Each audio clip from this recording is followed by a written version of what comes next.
L'hiver 1987 arriva tôt dans les Alpes françaises. À Chamonix, la neige tomba sans interruption pendant des jours, épaisse et silencieuse, recouvrant les sentiers, effaçant les anciens balisages et transformant la montagne en un terrain instable. C'est dans ce contexte que Étienne Morlet-Laurent Dubois, deux alpinistes expérimentés, ont disparu lors d'une traversée considérée comme sûre par ceux qui connaissent bien le massif du Mont-Blanc. Ce n'étaient pas des aventuriers téméraires. Étienne avait travaillé comme guide de montagne pendant près de 10 ans, réputé pour sa rigueur quasi obsessionnelle en matière de planification et de sécurité. Laurent, ingénieur civil à Lyon, pratiquait l'alpinisme depuis sa jeunesse et consignait chaque expédition dans des carnets détaillés avec cartes, itinéraires et observations techniques. Tous deux savaient interpréter le comportement de la neige, reconnaître les signes d'instabilité et faire demi-tour si nécessaire. C'est précisément pour cette raison que leur disparition a immédiatement suscité l'étonnement.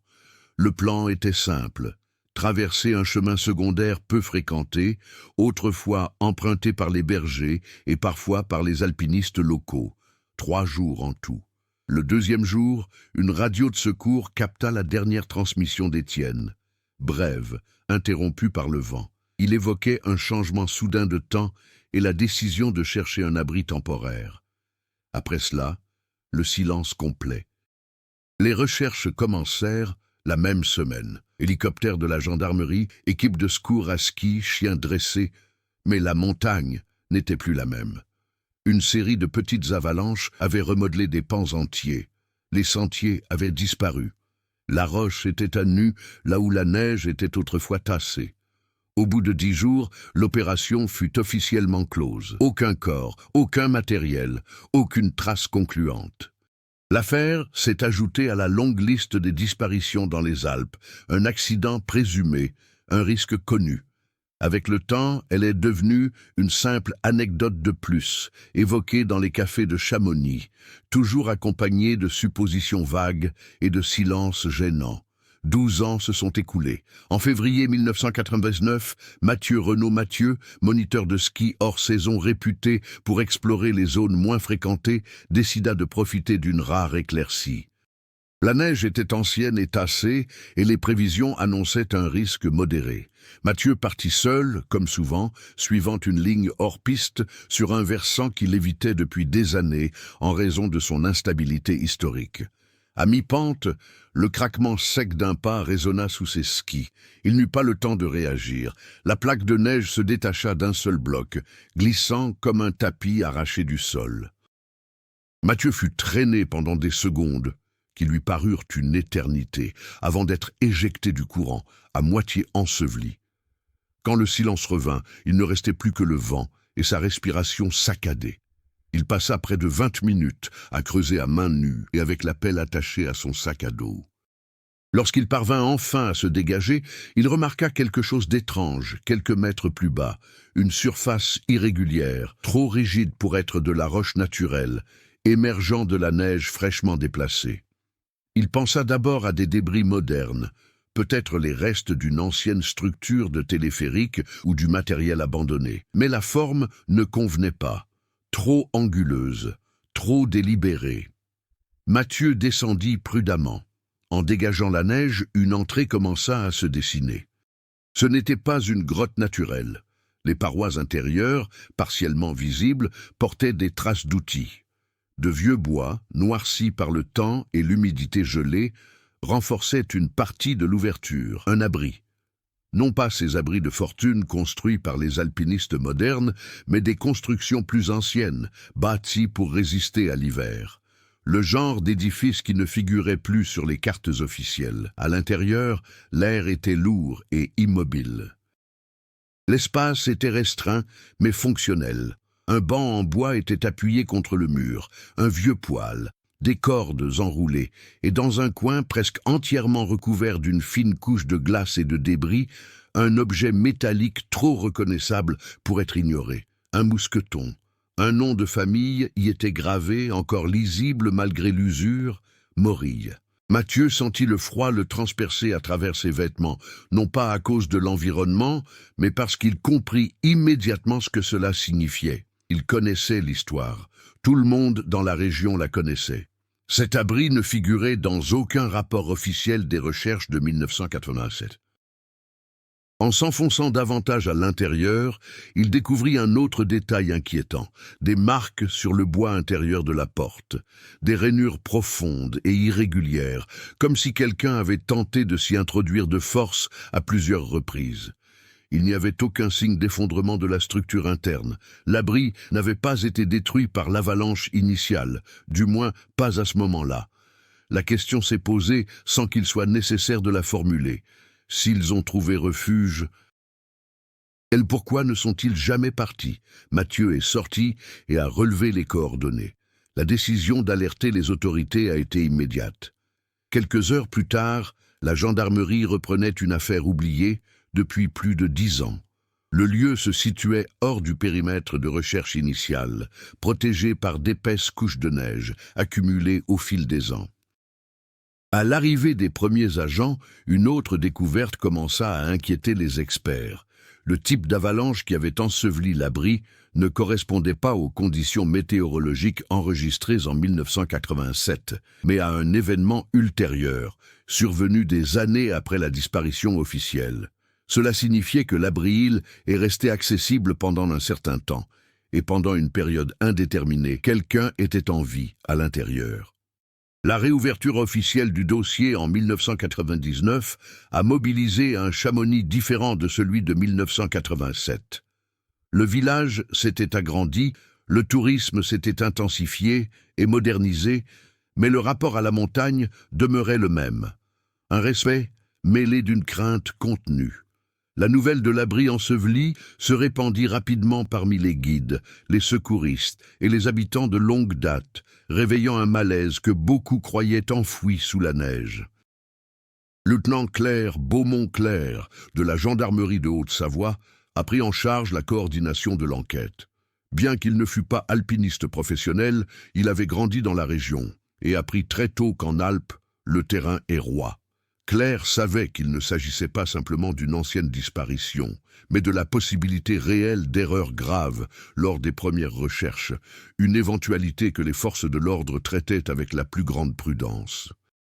La première étape a consisté à isoler la zone. Des spécialistes des avalanches ont analysé des couches de neige fossilisées, identifiant au moins 3 événements majeurs survenus après 1987. L'un d'eux, au début des années 1990, avait généré un volume de neige suffisant pour sceller complètement le refuge. Auparavant, la structure était restée intacte et accessible par un sentier secondaire aujourd'hui disparu. À l'intérieur de l'abri, l'équipe a constaté des signes évidents d'une occupation prolongée. Non pas de simples vestiges d'un court séjour d'urgence, mais bien des preuves d'une résidence permanente. Des boîtes de conserve vides, des allumettes utilisées à différentes occasions, des morceaux de tissu déchirés servant d'isolant. Laurent Dubois était connu pour son obsession des archives, et ce n'est donc pas une surprise que l'un des experts ait trouvé, protégé dans un compartiment improvisé, un carnet enveloppé dans du plastique épais. Les pages étaient partiellement illisibles, mais les dates étaient identifiables. Les notes ne s'arrêtaient pas en février 1987, comme on l'avait supposé. Elles se sont poursuivies pendant des semaines. Entre-temps, Claire a demandé à contacter les membres de sa famille. Anne Morel, la sœur d'Étienne, vivait à Annecy et n'avait jamais vraiment accepté la version de l'accident mortel. Informée de la découverte, elle mit trop de temps à réagir. Elle ne pleura pas, elle demanda seulement s'ils avaient retrouvé autre chose que des ossements. Cette question abrupte révéla que pour elle, l'histoire avait toujours comporté des lacunes. Du côté de Laurent, l'impact fut différent. Son fils, Julien Dubois-Laurent, n'avait que 8 ans lorsque son père a disparu. Devenu adulte, ingénieur comme lui, il se retrouvait confronté à la possibilité que son père ne soit pas mort rapidement, contrairement à ce qu'on lui avait toujours raconté.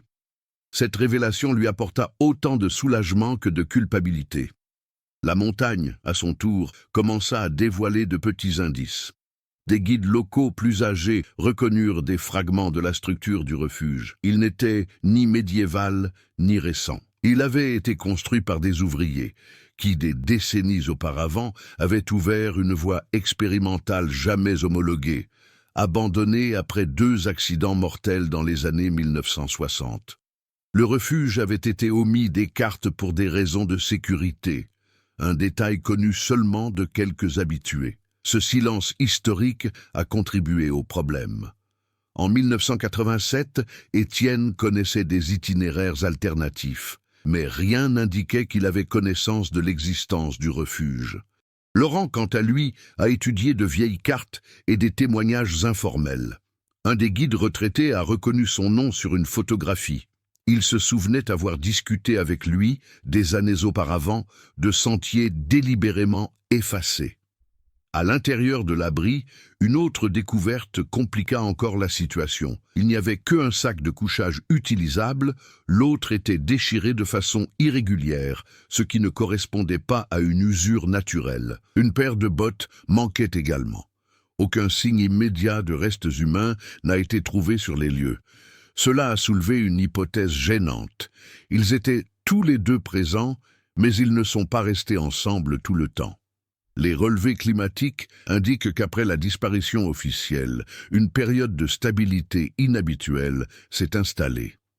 Avec des provisions minimales et un abri adéquat, survivre pendant des semaines était envisageable. Quitter la montagne était également possible, bien que risqué. L'enquête s'est progressivement éloignée de l'idée de victime passive de la nature. Les événements survenus au sein du refuge laissaient supposer des décisions difficiles, des choix faits sous la pression, voire des conflits. Aucun signe évident de violence directe n'a été relevé, mais l'absence de Laurent et d'Étienne à certains moments des enregistrements soulevait des questions troublantes. Claire a relu les rapports de 1987. Une erreur flagrante l'a frappé. Un sentier secondaire avait été écarté pour impossibilité topographique, faute de données suffisantes. Or, c'était précisément dans cette zone que l'abri avait été découvert. La décision avait été prise à la hâte, dans un contexte de fortes contraintes climatiques et de manque de ressources. Mathieu, le skieur, est devenu malgré lui un acteur clé. Il a décrit avec précision le bruit de l'avalanche et l'endroit exact où la plaque de neige s'est rompue. Les experts ont confirmé que ce mouvement avait accidentellement mis au jour l'abri, un événement qui ne se reproduira probablement pas avant des décennies. La montagne ne ramenait pas seulement des vestiges, elle ramenait des questions. Et plus on dévoilait l'univers de ces hommes, leurs habitudes, leurs connaissances, leur silence et leurs choix, plus il devenait évident que la disparition de 1987 ne pouvait plus s'expliquer simplement par une erreur de calcul ou un coup de chance. Il s'est passé quelque chose là-dedans, quelque chose que personne ne vous a dit, la confirmation que le refuge avait été utilisé pendant des semaines après la disparition officielle a modifié l'orientation de l'enquête. Il ne s'agissait plus seulement de comprendre comme Étienne Morel et Laurent Dubois sont morts, mais quand, et plus important encore, s'ils sont tous les deux morts, là. L'analyse du carnet trouvé dans l'abri devint l'enjeu central du nouveau conflit. Les pages conservées révélaient un style d'écriture technique, sobre, presque clinique. Laurent y consignait sa consommation alimentaire, les changements météorologiques, de petites décisions pratiques. Aucune réflexion émotionnelle, aucune mention directe de peur ou de désespoir. Ce constat, en soi, troubla les enquêteurs. C'était l'écriture de quelqu'un qui tentait de garder le contrôle d'une situation qui se détériorait lentement. Les dernières dates lisibles indiquaient près de 5 semaines après la disparition officielle. Après cela, il ne restait plus que des lignes incomplètes, des taches d'humidité et des déchirures irrégulières, comme si le cahier avait été manipulé avec précipitation ou colère. Claire Beaumont s'est rapidement rendu compte qu'il y avait une dangereuse incohérence entre les registres et les objets trouvés. Les boîtes de conserve vides indiquaient une consommation supérieure aux besoins de 2 hommes pendant cette période. Or, la quantité totale de provisions ne permettrait pas de nourrir 2 personnes aussi longtemps, sans un rationnement extrême. Quelqu'un est parti. Cette hypothèse divisa l'équipe. Certains pensaient que l'un des alpinistes avait tenté de redescendre la montagne pour chercher de l'aide et avait péri en chemin. D'autres soutenaient qu'ils étaient partis à des moments différents. Cependant, aucune théorie n'expliquait l'absence totale de restes humains dans les environs immédiats, un phénomène rare dans les accidents alpins, même des années plus tard. La tension est montée d'un cran lorsqu'un chien renifleur a marqué une zone située à environ 2 km du refuge, sur une pente moins abrupte. Sous une épaisse couche de neige ancienne, un fragment de tissu technique correspondant à un vêtement d'alpinisme des années 1980 a été découvert. Il n'y avait aucun corps, seulement le tissu et une petite tache sombre incrustée dans les fibres. Sang. Cette découverte a mis en lumière une possibilité que personne ne souhaitait aborder ouvertement, un conflit physique. Claire a fait appel à des experts médico-légaux. La déchirure du sac de couchage, auparavant considérée comme simplement étrange, semblait désormais intentionnelle.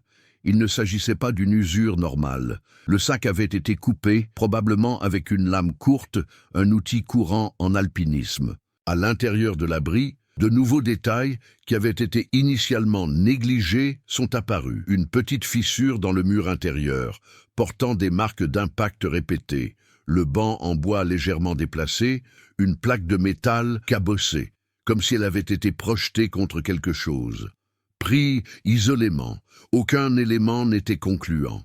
Ensemble, cependant, ils dressaient le tableau d'une coexistence tendue, dégradée par le froid, la faim et le temps. Pendant ce temps, loin des montagnes, le conflit prit une autre tournure. Les médias locaux commencèrent à s'intéresser à l'affaire. Les gros titres prudents laissèrent place aux spéculations. Les émissions de radio parlaient de « secrets enfouis dans les Alpes ». Pour Anne Morel, c'était insupportable. Elle pressait Claire de réponses, tout en étant hantée par l'idée que son frère ait pu vivre des jours, voire des semaines, dans une souffrance consciente. Julien Dubois, quant à lui, a exploré les archives de son père. Il a relu de vieux journaux intimes, retrouvé des cartes manuscrites, des itinéraires marqués de symboles personnels. Dans l'une d'elles, une note a attiré son attention. Ancien abri, non officiel, refuge possible en cas de mauvais temps. La date remontait à 1986. Laurent le savait. Cela plaçait Étienne dans une situation délicate. Si Laurent était au courant de l'existence de l'abri et pas Étienne, l'équilibre des décisions prises dans cet espace clos s'en trouvait radicalement modifié. L'un détenait l'information, l'autre en dépendait. Les enquêteurs ont commencé à reconstituer la chronologie probable des événements. L'avalanche initiale a contraint les deux hommes à se mettre à l'abri. Les premiers jours, ils ont coopéré. Puis, les provisions ont commencé à s'épuiser. Le temps ne s'est pas amélioré. La pression est montée. Des décisions ont dû être prises. C'est à ce moment précis que le conflit interne de l'histoire est devenu évident. Qui décide quand survivre signifie renoncer. D'après les relevés météorologiques, la descente de la montagne n'offrait qu'une chance infime certains jours. Partir comportait un risque extrême. Rester, c'était s'attendre à une mort lente. Un détail troublant accentuait cette tension. Il n'y avait que des empreintes de pas.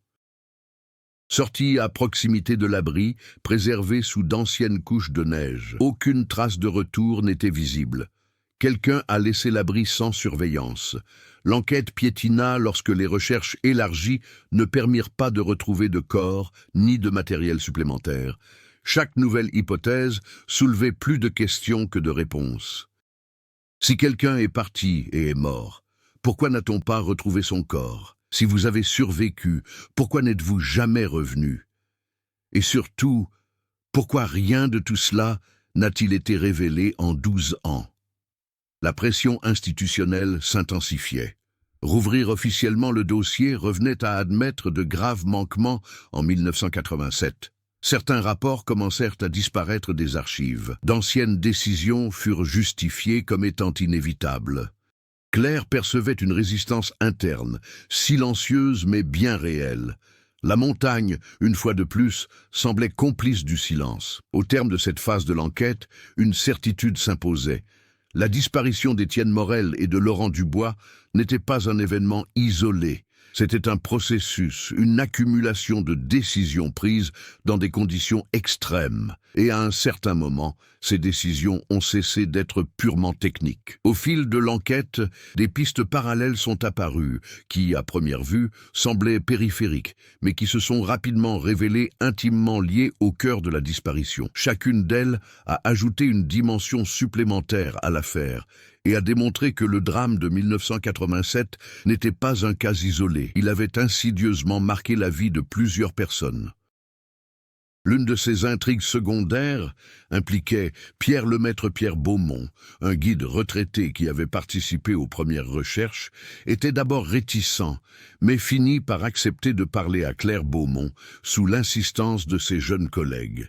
Il était visiblement mal à l'aise. Il admit qu'en 1987, des désaccords internes avaient surgi concernant la zone où l'abri fut découvert des années plus tard. Certains guides estimaient que le flanc de la colline n'était pas aussi inhospitalier que les rapports le laissaient entendre.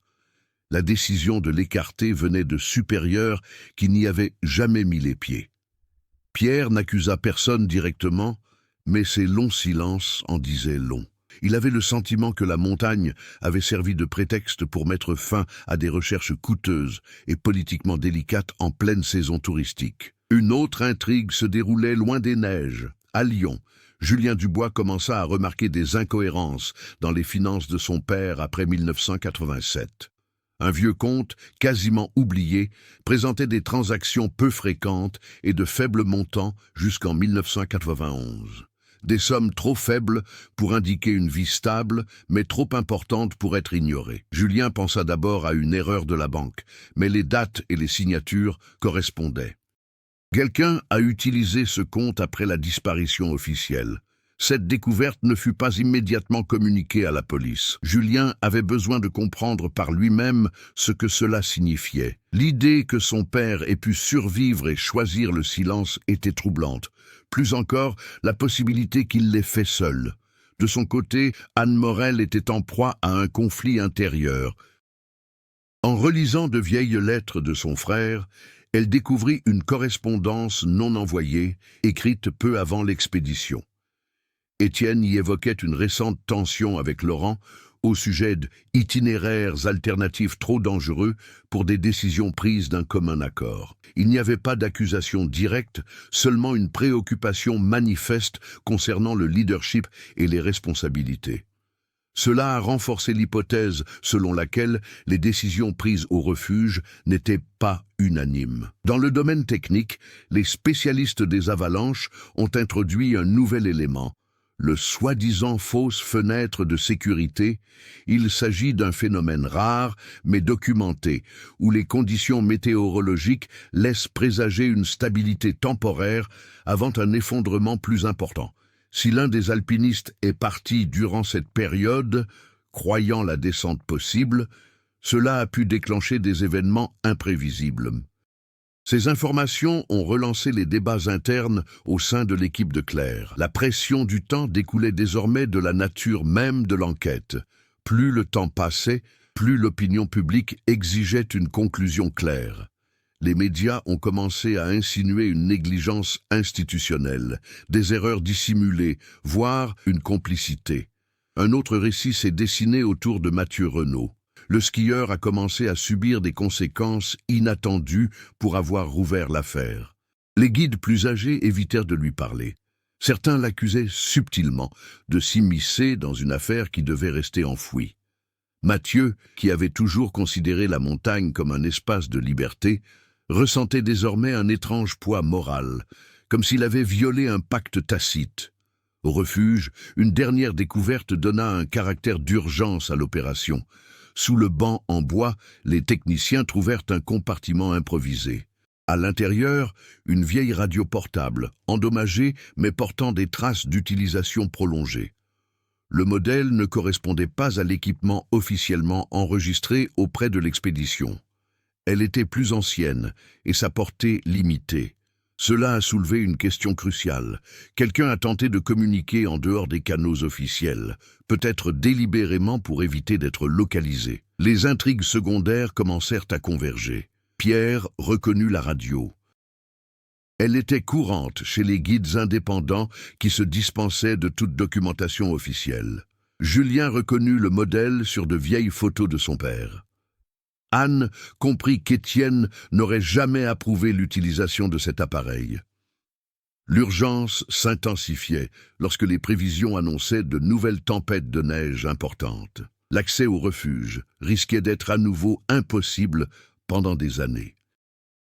Claire devait prendre des décisions rapides, approfondir les recherches à l'extérieur ou se concentrer sur la reconstruction psychologique des événements survenus à l'intérieur. Chaque intrigue secondaire menait à la même conclusion troublante. La disparition n'était pas seulement une conséquence de la montagne, mais aussi de choix humains, d'informations cachées et de silences prolongés. Et le temps, à l'intérieur comme à l'extérieur du récit, était compté. Le tournant ne s'est pas produit avec un corps, comme beaucoup l'attendaient, mais avec une confirmation documentaire qui a complètement changé l'orientation de l'enquête. Julien Dubois, pressé par l'avancement de l'affaire et la possibilité que de nouvelles tempêtes de neige mettent fin aux recherches, a décidé de remettre à Claire Beaumont les relevés bancaires qu'il analysait en secret. Les mouvements étaient sporadiques, presque imperceptibles pour quiconque ne recherchait rien de précis. De petits pillages, toujours commis dans des lieux différents de l'Est de la France, entre 1988 et 1991. Aucun schéma clair, si ce n'est un détail troublant. Ils se produisaient tous près de gares secondaires, loin des centres urbains et des circuits touristiques. Laurent Dubois a survécu à la disparition officielle. Cette prise de conscience ne fut pas accueillie avec soulagement. Au contraire, elle déplaça le poids de la tragédie vers un terrain moralement plus complexe. Si Laurent avait quitté la montagne et vécu des années après, la question n'était plus « comment est-il mort ?» mais pourquoi n'est-il jamais revenu? L'équipe a réexaminé le carnet du refuge avec un regard neuf. Une entrée auparavant ignorée a pris un tout autre sens. L'un reste, l'autre essaie. Il n'y avait pas de signature, mais l'écriture était celle de Laurent. Cette phrase, interprétée auparavant comme une hypothèse théorique, semblait désormais être un accord, voire une imposition. Des spécialistes du comportement humain en situation extrême ont été appelés. Leur constat était clair. En milieu confiné, affamé et frigorifié, des hiérarchies informelles se mettent rapidement en place. L'information devient pouvoir. Laurent connaissait le refuge. Il connaissait les itinéraires alternatifs. Étienne comptait sur lui pour les décisions cruciales. Le point de rupture probable a été identifié au sein d'un intervalle climatique précis, 3 jours de relative stabilité, consignés dans les archives de l'époque. C'était la meilleure chance, voire la seule, de descendre. La décision aurait été prise à ce moment-là. Mais le véritable tournant s'est produit lors d'une découverte dans l'abri, presque par hasard. En retirant une couche de glace du bas de la paroi nord, un technicien a trouvé quelque chose de gravé directement dans la charpente, invisible sans un éclairage latéral adéquat. Ce n'était pas une longue phrase, juste 2 mots, gravés avec difficulté, en lettres irrégulières. Il est parti, il est parti. La paternité était indéniable. La profondeur irrégulière des sillons indiquait une main déjà affaiblie, manquant de coordination. Ce n'était pas Laurent, c'était Étienne. Cette inscription a tout bouleversé. Étienne a survécu au départ de Laurent. Il s'est retrouvé seul dans l'abri et il a eu le temps, si bref soit-il, de consigner l'abandon. L'enquête prit alors un tournant irréversible. Si Laurent était parti et avait survécu, et Étienne était resté, le sort du guide devait être réinterprété. L'absence de restes humains dans l'abri indiquait qu'il n'y était pas mort sur le coup. Mais le manque de panneaux de sortie laissait supposer que, lorsqu'il avait tenté de partir, si tant est qu'il l'ait fait, les conditions étaient déjà différentes. Claire ressentit toute la portée institutionnelle de cette situation. Un homme déclaré officiellement mort avait vécu des années sous une fausse identité. Un autre était décédé hors de portée des recherches, peut-être après avoir été abandonné. La montagne cessa d'être l'antagoniste principal. Elle devint simplement le décor. La révélation déclencha une réaction en chaîne. Anne Morel exigea un accès sans restriction à l'abri. En voyant l'inscription, elle ne pleura pas. Elle toucha le bois, comme pour confirmer une intuition. Pour elle, le tournant n'était pas la survie de Laurent, mais la confirmation qu'Étienne avait été laissé derrière. Julien Dubois, en revanche, s'est effondré en silence. L'image du père, résilient et intègre, s'écroulait. Laurent, lui, non seulement a survécu, a choisi de disparaître. Il a choisi de ne pas s'expliquer, de ne pas revenir, de ne pas en subir les conséquences. L'affaire fit grand bruit au sein de la gendarmerie. La hiérarchie commença à faire pression sur Claire pour qu'elle classe l'affaire discrètement. Les implications juridiques, civiles et morales étaient trop nombreuses pour une conclusion publique. L'expression « survie extrême » commença à apparaître dans les notes internes, comme une tentative d'atténuer l'abandon délibéré de l'enquête. Mais le récit avait déjà changé. Ce n'était plus l'histoire d'hommes perdus dans les montagnes. C'était celle d'une décision prise dans un abri exigu, par un froid constant, quand survivre signifiait rompre un pacte implicite. Et à partir de ce moment-là, aucune conclusion ne pouvait être neutre. La confirmation que Laurent Dubois avait survécu à sa disparition officielle a provoqué une onde de choc silencieuse et profonde chez tous ceux qui étaient concernés. Il n'y a eu ni réactions publiques immédiates, ni annonce officielle. Les conséquences se sont propagées en cascade, affectant les relations, les institutions et les perceptions individuelles de manière inégale, mais irréversible. Au sein de la gendarmerie, la première réaction fut la retenue. Les rapports commencèrent à circuler, rédigés dans un langage soigneusement neutre. Des termes comme « abandon » furent remplacés par des expressions techniques, « séparation stratégique », « décision individuelle de survie ». Claire Beaumont s'est rapidement rendu compte que l'objectif institutionnel n'était pas de découvrir pleinement la vérité, mais limiter sa portée. L'hypothèse que Laurent ait vécu plusieurs années soulevait des questions juridiques délicates. Certificat de décès, assurance, prestations versées à la famille, décision successorale prise sur la base de sa mort présumée.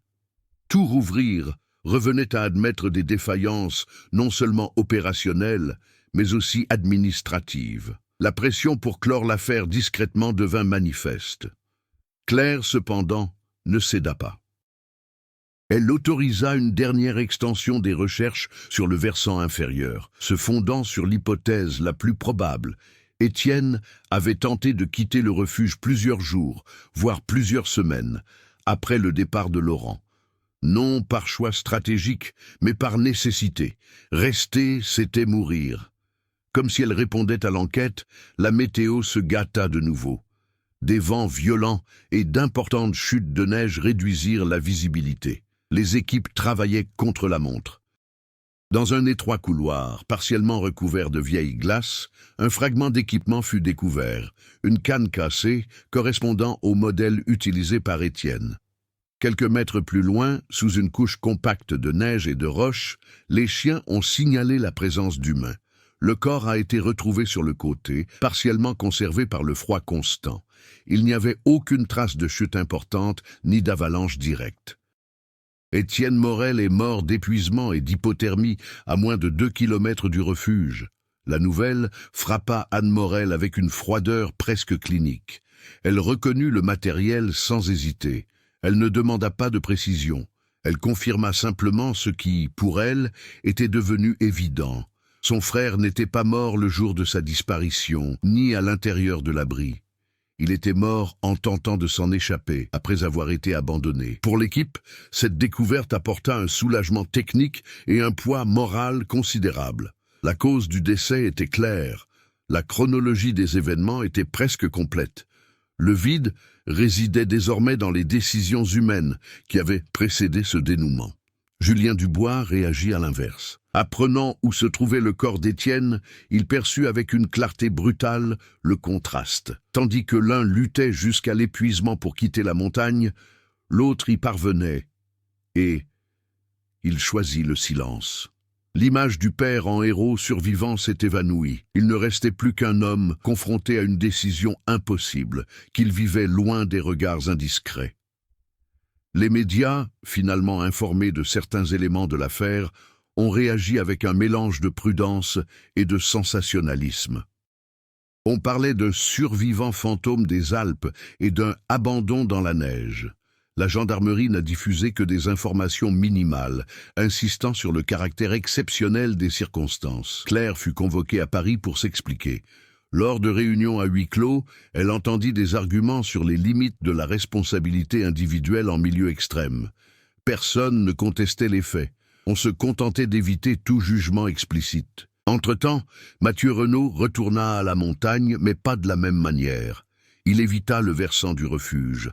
L'avalanche qui l'avait conduit à cette découverte lui semblait désormais moins un accident qu'un geste tardif de la montagne elle-même, rendant ce qui avait été enseveli trop tôt. Les réactions finales ne furent pas cathartiques, mais plutôt une lente adaptation. L'affaire n'apporta à personne un réconfort total. Elle remplaça simplement le vide de l'incertitude par un autre poids, la conscience qu'à un moment donné, quelqu'un avait vécu parce que quelqu'un d'autre était mort. Et cet échange n'a jamais été équilibré. Après la découverte du corps d'Étienne Morel, l'enquête entra dans une phase moins visible, mais non moins déterminante. Il n'y avait plus d'énigmes techniques à résoudre.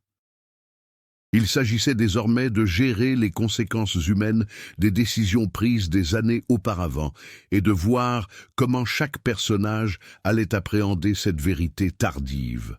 Pour Claire Beaumont, cette affaire marqua un tournant discret dans sa carrière. Elle rédigea le rapport final avec une précision quasi chirurgicale, évitant les adjectifs superflus sans omettre aucun fait. Chaque choix était clairement décrit. La décision de Laurent de quitter le refuge, les conditions météorologiques favorables, la tentative ultérieure d'Étienne de partir seul. Point de jugement explicite, seulement des actions et leurs conséquences. Claire savait néanmoins que ce document resterait largement confidentiel. Sa véritable évolution est née d'une décision personnelle. Elle a refusé une promotion qui l'aurait éloignée du terrain. Elle préférait rester au carrefour des décisions humaines et des environnements extrêmes, consciente que la neutralité absolue n'est qu'une illusion trop confortable. Anne Morel connut un triomphe moins visible, mais tout aussi profond. Après des années d'incertitude, elle put enfin enterrer son frère. Les obsèques furent simples, sans long discours. Le corps d'Étienne ne revint pas entier de la montagne, mais suffisamment pour mettre fin à une attente qui avait duré 12 ans. Dans les mois qui suivirent, Anne commença à collaborer de manière informelle avec des associations de familles de personnes disparues dans les régions alpines, non pas en tant que porte-parole, mais en tant que personne consciente que même des réponses tardives ont leur importance. Sa position n'était ni celle de la vengeance, ni celle du pardon, mais celle de reconnaissance, de ce qui a été fait et de ce qui n'a pas pu être évité. Julien Dubois a traversé la période la plus douloureuse de sa vie. La confirmation que son père avait vécu des années après 1987 l'a contraint à réexaminer son propre passé. Il n'a pas cherché à retrouver Laurent. Une partie de lui savait que si son père avait voulu être retrouvé, on l'aurait été. Le déclic est venu d'ailleurs. Julien a décidé de publier un article technique sur la survie en milieu extrême, analysant les décisions prises dans un contexte de ressources limitées. Le texte ne mentionnait aucun nom, mais le sous-texte était clair. Survivre n'est pas synonyme d'agir correctement, et mourir n'est pas la preuve d'une erreur. En montagne, des changements subtils ont commencé à se manifester. Les guides locaux ont commencé à partager d'anciens itinéraires, auparavant négligés lors de formations internes. Les refuges non officiels ont été cartographiés et répertoriés, même si leur accès était restreint. Non pas comme une invitation à l'exploration, mais comme une reconnaissance du fait que les omissions peuvent aussi tuer. Mathieu Renaud a repris le ski régulièrement, mais quelque chose avait changé dans son comportement. Il a commencé à emporter une radio de secours, même pour les courtes descentes. Il a commencé à décrire les itinéraires plus en détail. Son changement a été pratique, non émotionnel. Il a intégré cette expérience à son corps, à ses choix, à sa façon d'appréhender la montagne. La croissance collective fut subtile, presque imperceptible. Il n'y eut ni cérémonie publique, ni changements politiques radicaux. Mais l'affaire laissa des traces. Dans les rapports, les sessions de formation, les conversations qui se déroulaient loin des touristes et des gros titres. L'histoire d'Étienne et Laurent n'est plus seulement une vieille disparition.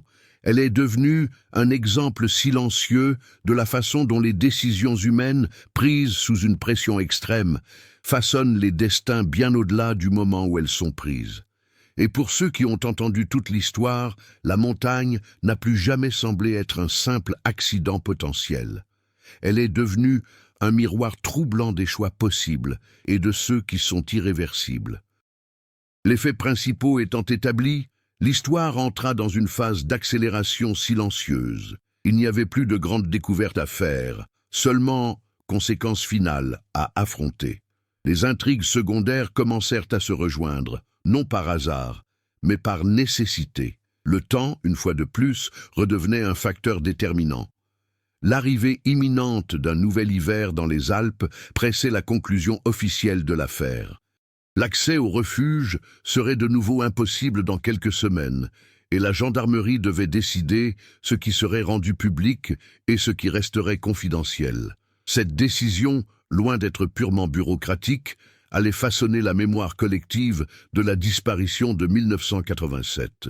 Claire Beaumont a réuni l'équipe une dernière fois à Chamonix. L'objectif était simple, harmoniser le récit des faits avant que des versions fragmentaires ne fuitent dans la presse. Il ne s'agissait pas d'inventer une histoire, mais de faire des choix. Quelle vérité serait acceptable en dehors du cadre technique? Ce processus impliquait la résolution de deux intrigues secondaires. Le premier point concernait les transactions bancaires de Laurent Dubois. L'enquête a confirmé que le compte avait été délibérément clôturé en 1991 et que la totalité du montant avait été retirée en personne. Il n'y avait pas de caméra de surveillance à l'époque, mais l'employé de la banque, aujourd'hui retraité, a reconnu Laurent sur des photos. Il se souvenait de lui à la discrétion, presque imperceptible, avec laquelle il avait effectué la transaction. Cela a dissipé tout doute. Laurent a vécu au moins 4 ans après avoir quitté la montagne. Le second volet de l'enquête portait sur la responsabilité institutionnelle dès 1987. Un rapport interne fut finalisé, reconnaissant des failles méthodologiques dans les recherches initiales, notamment l'exclusion prématurée du versant de la colline où se situait l'abri. Le document ne désignait aucun coupable, mais admettait que des décisions administratives, et non seulement techniques, avaient influencé l'arrêt prématuré des opérations. Ce rapport ne serait jamais publié dans son intégralité. Les tensions s'exacerbèrent à mesure que les journalistes réclamaient des réponses plus directes. Des rumeurs commencèrent à circuler au sujet d'un alpiniste survivant vivant sous une autre identité. La gendarmerie, consciente que le contrôle du récit lui échappait, décida d'agir avant que les spéculations ne prennent le pas sur l'enquête. Claire a été chargée de rédiger la version finale destinée au public. Elle savait que le point culminant de l'histoire ne serait ni une confrontation physique, ni une révélation spectaculaire, mais un choix narratif, dire ou ne pas dire que Laurent Dubois a survécu. Dans l'abri, avant qu'il ne soit de nouveau recouvert par la neige, Claire fit une dernière visite, non pas en chercheuse, mais en témoin. Elle toucha le bois où Étienne avait gravé « Il est parti ». Il n'y avait plus de glace, seulement la trace brute de la décision prise à la hâte. La préparation émotionnelle du point culminant s'est déroulée en dehors de la montagne. Anne Morel fut informée du contenu probable du communiqué officiel. Il y serait question de la tentative de descente d'un alpiniste lors d'une fenêtre météo favorable, sans mention d'une éventuelle survie. Anne écouta en silence. Finalement, elle déclara seulement comprendre ce choix, mais le désapprouver. Elle ne demanda aucun changement. Elle ne réclama pas justice. Elle demanda seulement que le nom d'Étienne ne soit pas associé à une erreur ou à une imprudence. Julien Dubois a reçu la même information. Pour lui, le silence des institutions résonnait comme une continuation de l'évasion de son père, désormais validée par l'État. Malgré tout, il a décidé de ne pas protester publiquement. Pour surmonter cette épreuve, il a fallu qu'il boucle la boucle sans transformer l'histoire en une chasse à l'homme tardive. D'une manière ou d'une autre, chacun était préparé à ce dénouement. Il ne manquait plus que l'annonce, et avec elle, la définition finale de ce que cette histoire signifierait pour le monde. Un accident, une tragédie humaine, ou quelque chose d'encore plus difficile à accepter, une survie fondée sur le silence. Le matin à Chamonix était clair, sous un ciel d'un bleu intense, le soleil bas se reflétant sur la neige tassée. Les gendarmes étaient rassemblés au départ de l'ascension finale vers le refuge, désormais dégagés grâce à une étroite ouverture dans la couche de neige accumulée. Claire Beaumont menait l'assaut, accompagnée de techniciens, de chiens de recherche et de climatologues alpins. Un silence absolu régnait, lourd de tension. 12 années de recherche allaient enfin se concrétiser. Mathieu Renaud, de nouveau présent, accompagnait le groupe, mais non comme guide. Son rôle était celui d'observateur, consigné dans des rapports techniques. Pour lui, chaque pas vers le refuge était un rappel poignant de l'avalanche qui avait mis le lieu à nu. Cette fois, cependant, il ne s'agissait pas d'un simple accident. C'était vérité émergente. Le point culminant commença lorsque l'équipe atteignit l'entrée du refuge. Il fallait dégager avec précaution la vieille neige tassée, dont les cristaux étaient figés par le temps. Chaque coup de pelle résonnait d'un bruit sec, comme un os qui se brise. Claire sentit son souffle se couper, non pas à cause de l'effort physique, mais parce qu'elle était consciente que le moindre détail découvert à cet instant allait déterminer le cours de toute l'histoire. En entrant, leur regard se porta immédiatement sur le coin où l'on avait trouvé le carnet partiellement détruit de Laurent. Mais la surprise se trouvait sur le mur d'en face. Une petite porte de fortune, auparavant dissimulée sous des couches de neige et de bois, s'ouvrit sous la main de Claire. À l'intérieur, l'équipe découvrit une seconde chambre, étroite protégée par une couche de glace cristallisée. Elle semblait être un prolongement de l'abri. Non répertoriée sur les cartes anciennes, elle laissait supposer qu'elle avait été utilisée intentionnellement. Le suspense s'intensifia lorsque la neige et la glace furent soigneusement dégagées. À l'intérieur de la chambre, ils découvrirent effet personnel de Laurent Dubois, des bottes usées, quelques vêtements intacts, une montre de poche et, enfin, un journal plus petit avec des pages bien conservées. L'écriture était ferme, déterminée, mais certaines lignes révélaient une fatigue extrême, des décisions prises dans le froid, la faim et la peur. C'est à ce moment précis que Claire prit conscience de la véritable ampleur du dénouement.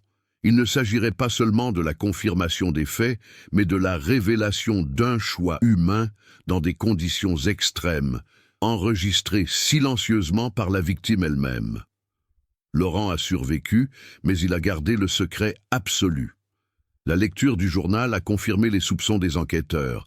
Il est parti seul, évitant les risques, tandis qu'Étienne est resté sur place, se battant jusqu'au bout. La tension émotionnelle atteignit son paroxysme lorsque les entrées du journal détaillèrent le moment du départ. Laurent décrivit la décision avec une précision clinique, mais aussi avec une culpabilité silencieuse, sachant qu'Étienne était laissé seul, comptant sur son courage et son expérience pour survivre. Chaque phrase trahissait non seulement un calcul, mais aussi un regret à peine voilé. Claire a dû relire le passage plusieurs fois avant de bien le comprendre. L'abri est sûr. Il peut survivre encore quelques jours. Je pars maintenant. Je ne peux pas revenir en arrière. La montagne ne pardonne pas l'indécision. Le groupe demeura plongé dans un silence absolu. Ni cris, ni larmes, ni exultation. Seule planait une tension palpable, la certitude que l'action de Laurent avait bouleversé le destin d'Étienne. Le point culminant n'était pas explosif, il était psychologique, moral et existentiel. Le choc a touché Anne Morel et Julien Dubois, qui suivirent l'affaire de loin. Pour Anne, tout s'est éclairé. Son frère s'était battu, avait fait des choix conscients, et sa mort n'avait été ni immédiate ni accidentelle. Pour Julien, le choc fut plus grand encore. Son père a survécu délibérément, tandis qu'Étienne mourut en partie à cause de la décision indirecte de Laurent. L'affrontement final ne s'est donc pas déroulé sous forme de violence physique, mais a révélé les caractères et les actions de chacun. Claire a rassemblé les données, photographié chaque détail de l'abri et de la chambre secrète, et rédigé des rapports détaillés destinés à la diffusion interne et à la hiérarchie. Chaque document mettait l'accent sur le déroulement des faits, tout en laissant place à complexité morale restée perceptible. Au retour du groupe, Mathieu contemplait la montagne désormais silencieuse, conscient qu'elle avait gardé des secrets pendant des années et qu'elle les lui rendait enfin. Chaque pas dans la descente était lourd d'une conscience aiguë. La montagne n'avait pas tué d'elle-même. La mort d'Étienne était le fruit d'une suite de décisions, d'erreurs, de survie et d'abandon, des éléments humains intimement liés à la géographie alpine. Le point culminant de l'histoire, tant sur le plan émotionnel que narratif, fut atteint lorsque l'équipe quitta définitivement le refuge.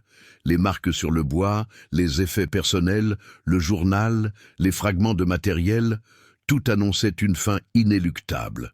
La survie de Laurent, le sacrifice involontaire d'Étienne, et comment le temps et la montagne scellèrent leur destin. Il n'y eut ni applaudissement, ni soulagement immédiat.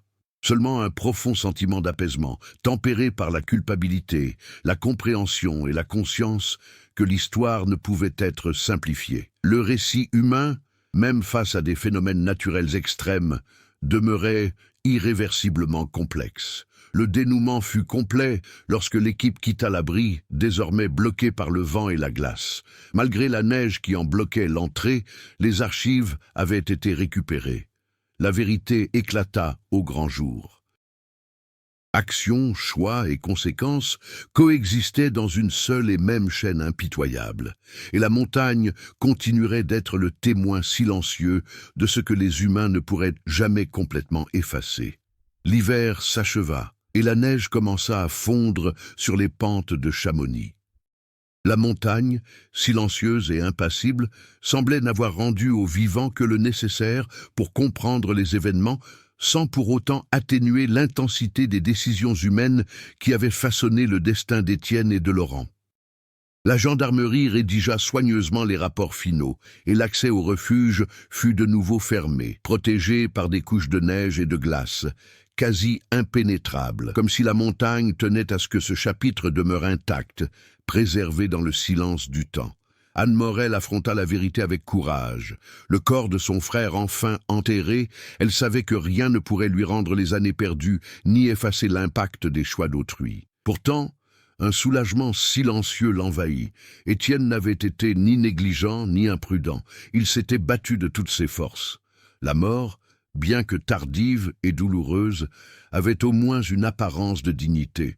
Cette clarté lui apporta une forme d'acceptation qu'elle n'avait jamais cru possible.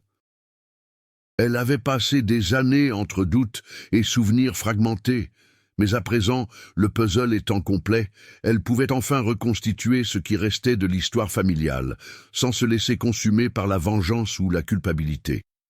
Julien Dubois, quant à lui, s'est plongé dans une profonde introspection. Découvrir que son père avait survécu, mais qu'il était resté délibérément caché, a remis en question tout ce qu'il avait appris sur la loyauté et la responsabilité. En silence, il a décidé de transformer sa douleur et sa confusion en quelque chose de concret. Des études sur la survie en milieu extrême et les décisions humaines sous pression. Articles, analyses, entretiens avec des spécialistes de la montagne. Julien a trouvé un sens à ce qui semblait irréparable, non pas juger mais comprendre. Il a transformé le traumatisme en un apprentissage collectif, conscient que l'histoire de son père et ami appartenait non seulement à sa famille, mais à tous ceux qui se confrontent à la puissance de la montagne et au poids des choix. Pour Claire Beaumont, cette affaire fut une leçon marquante sur les limites et l'éthique dans les situations extrêmes.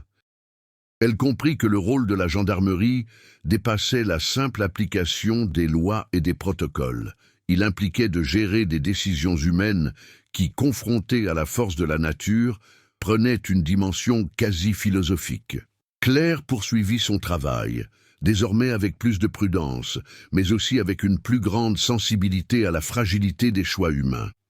Elle apprit aux jeunes équipes à évaluer non seulement les risques techniques, mais aussi les implications morales de chaque décision prise dans des circonstances critiques. Mathieu Renaud, qui avait découvert le refuge presque par hasard, ne regarda plus jamais la montagne de la même façon. Chaque descente devint un exercice de prudence et de respect absolu. Ce qui n'était autrefois qu'aventure pure se chargeait désormais d'une conscience historique et d'une responsabilité silencieuse.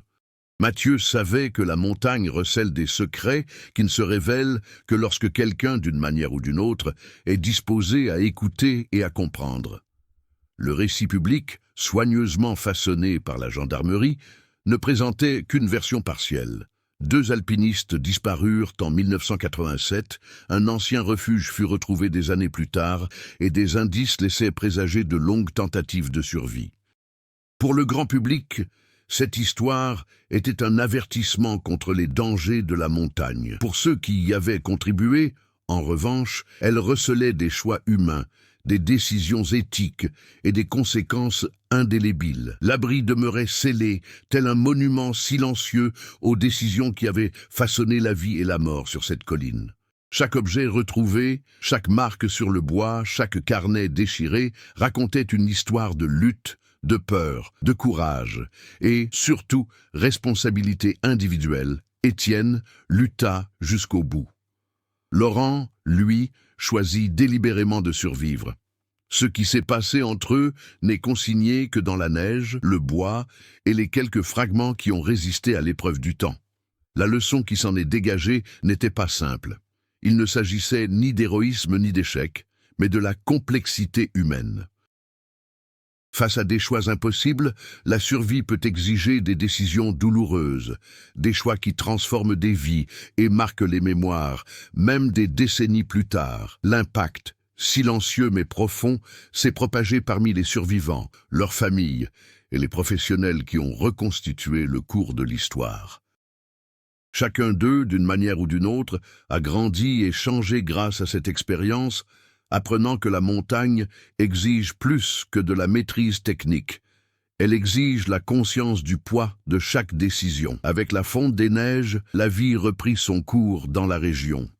Les touristes allaient et venaient, les expéditions commençaient et s'achevaient, et le souvenir de l'incident de 1987 ne subsistait que dans les couloirs discrets de la gendarmerie, dans les journaux intimes et dans la mémoire de ceux qui en avaient subi les conséquences directes. Pour Anne, Julien, Claire et Mathieu, cette histoire était devenue partie intégrante de leur propre cheminement. La preuve que la vie, même marquée par la tragédie et le silence, offre de profonds enseignements sur les choix, la responsabilité et la force inéluctable de la nature. Ainsi s'acheva l'histoire d'Étienne Morel et de Laurent Dubois. Non pas dans les applaudissements ou la gloire, mais dans vérité, mémoire et compréhension. Une conclusion surprenante, mais cohérente avec la complexité des faits et des décisions humaines. Des années plus tard, le refuge demeurait enfoui sous d'épaisses couches de neige, presque intact, gardien silencieux des souvenirs de choix impossibles. Laurent Dubois n'y est jamais retourné publiquement. Sa survie est restée un secret bien gardé. Anne Morel s'est recueillie sur la tombe de son frère, désormais en paix avec le passé. Julien a transformé son chagrin en étude et en prévention, tandis que Claire Beaumont, plus expérimentée, a continué à guider des expéditions en montagne, forte de la leçon que chaque décision prise dans des conditions extrêmes laisse des traces invisibles mais indélébiles. La montagne, éternelle et indifférente, est restée un témoin silencieux, nous rappelant que la nature ne pardonne pas et que les choix humains ont toujours un impact. Si cette histoire de courage, de survie et de choix humain face à un danger extrême vous a touché, partagez vos réflexions avec vos proches. Dites-nous ce que vous feriez dans une situation de choix impossible et comment vous interprétez la survie de Laurent face au destin d'Étienne. Abonnez-vous à la chaîne pour découvrir d'autres histoires vraies et des récits poignants des Alpes et d'autres régions extrêmes du monde. Chaque histoire offre des leçons uniques sur le courage, la morale et la résilience. Votre participation contribue à perpétuer le souvenir des disparus et à sensibiliser le public aux défis que la nature nous impose, silencieusement mais implacablement.